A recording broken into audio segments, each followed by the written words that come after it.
Hello साथीहरू, आज धेरै भयो मैले भिडियो नबनाएको। आज चाहिँ हामी उता जाउलाखेल जानको लागि हामी चाहिँ काठमाडौँ मत्स्यगाउँ बाटो चाहिँ यता किर्तिपुर हुँदै नयाँ बाटो हुँदै यता आएका छौँ। आज खै अब बाटोमै बिताइन्छ कि हराइन्छ कि भन्ने थाहा छैन। तर हामीहरू पत्ता लगाउन सक्छौँ र हामी चाहिँ जसरी भयो भने पत्ता लगाएर चाहिँ समय पुगिहाल्छौँ। 11 बजे पुग्ने भनेर छ। अहिले हामीले आएको लगभग 1 घन्टा पनि भएको छैन। हामी चाहिँ किर्तिपुरको गल्लीमा हिँडिरहेको छौँ।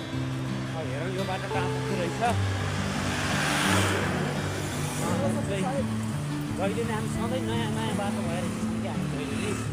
यहाँ चाहिँ नागाउँ भन्ने रहेछ। यो चाहिँ नागाउँ भन्ने किर्तिपुर नागाउँ भन्ने रहेछ।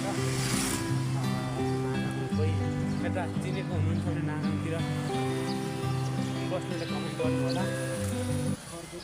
अनि त्यहाँबाट हामी सेगाउँ हुँदै आइहाल्यौँ।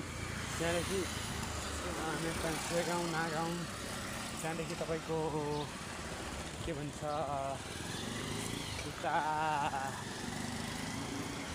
भक्तेगाउँ हुँदै आयौँ। अहिले यहाँ चाहिँ अहिले राम्रो छ किर्तिपुरको माहौल, शान्त छ।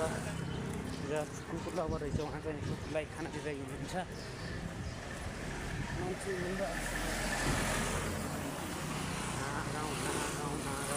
चाहिँ यो बाटो ठ्याक्कै बल्खु मिल्ला जस्तो पनि छ।